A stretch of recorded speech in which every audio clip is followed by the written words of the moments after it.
यह एक खूबसूरत पहाड़ी गांव की कहानी है जहां हर सुबह सूरज की किरणें पहाड़ों को सोने की तरह चमका देती थी। इस गांव में एक साधारण सा लड़का अर्जुन रहता था।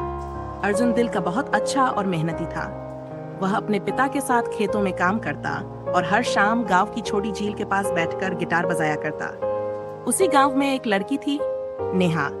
वह शहर से आई थी और अपने दादा दादी के साथ गांव में रह रही थी। नेहा को प्रकृति से बहुत प्यार था। एक दिन जब नेहा झील के पास टहलने आई तो उसने अर्जुन को गिटार बजाते हुए सुना। उसकी धुन इतनी मधुर थी कि नेहा वहीं रुक गई और उसे सुनने लगी। अर्जुन ने जब नेहा को देखा तो वह थोड़ा झिझक गया।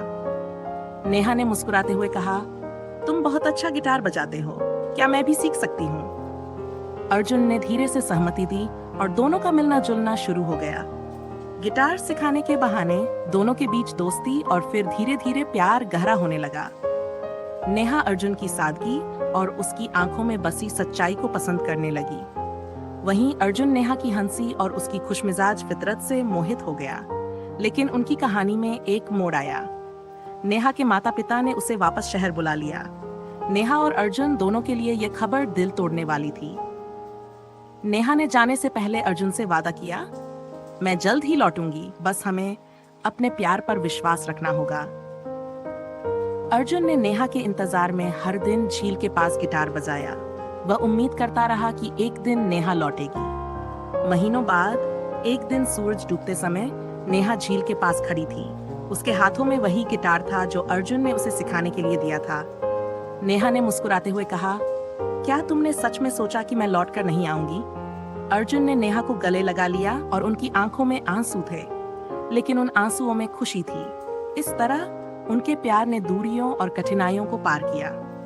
दोनों ने साथ मिलकर अपने गांव में एक संगीत विद्यालय खोला और अपनी कहानी को संगीत के जरिए सबके दिलों तक पहुंचाया। यह कहानी बताती है कि सच्चा प्यार हमेशा लौट कर आता है, चाहे रास्ते कितने भी मुश्किल क्यों न हो। नेहा और अर्जुन ने अपने संगीत विद्यालय का नाम रखा सुर संगम। ये केवल एक विद्यालय नहीं था, बल्कि उनके प्यार की कहानी का प्रतीक बन गया। गांव के बच्चे जिनके पास संसाधन कम थे, अब संगीत सीखने के लिए उत्साहित होने लगे।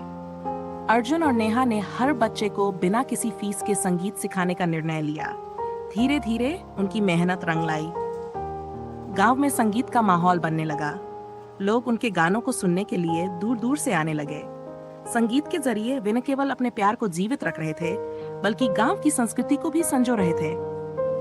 लेकिन उनकी खुशहाल जिंदगी में एक और परीक्षा आई। एक दिन शहर के बड़े संगीत संस्थान ने नेहा को एक बड़ा प्रस्ताव दिया। उन्हें एक प्रसिद्ध संगीतकार के साथ काम करने का मौका दिया गया। ये उनके करियर के लिए एक सुनहरा अवसर था। नेहा दुविधा में थी। वह अर्जुन और अपने सपने के बीच फंस गई। अर्जुन ने नेहा का हाथ थामते हुए कहा, नेहा, तुम्हारा सपना मेरा भी सपना है। तुम वहां जाओ और दुनिया को दिखाओ कि तुम कितनी प्रतिभाशाली हो। मैं यहाँ तुम्हारे सपनों को संभाल कर रखूंगा। नेहा ने आंसुओं के साथ अर्जुन को गले लगाया और शहर चली गई। वहां उसने अपनी मेहनत और अर्जुन की प्रेरणा से सफलता की नई ऊंचाइयां छुई। उसने कई बड़े मंचों पर परफॉर्म किया, लेकिन हर गाने में अर्जुन और उनके गांव की कहानी होती। शहर में रहते हुए नेहा ने अर्जुन और गांव के बच्चों के लिए कई नई योजनाएं बनाई। उसने अर्जुन के साथ मिलकर एक बड़ा संगीत फेस्टिवल आयोजित किया, जिसमें गांव के बच्चों को अपना हुनर दिखाने का मौका मिला। फेस्टिवल के दिन नेहा और अर्जुन ने मंच पर साथ मिलकर अपना गिटार बजाया। उनकी धुन ने हर किसी के दिल को छू लिया। उनकी आंखों में वही प्यार था जो पहली बार झील के किनारे देखा गया था। अर्जुन और नेहा ने साबित कर दिया कि प्यार और सपने साथ साथ पूरे किए जा सकते हैं। उनका जीवन संगीत और प्रेम की धुन बन गया, जिसे सुनकर हर कोई प्रेरित हुआ।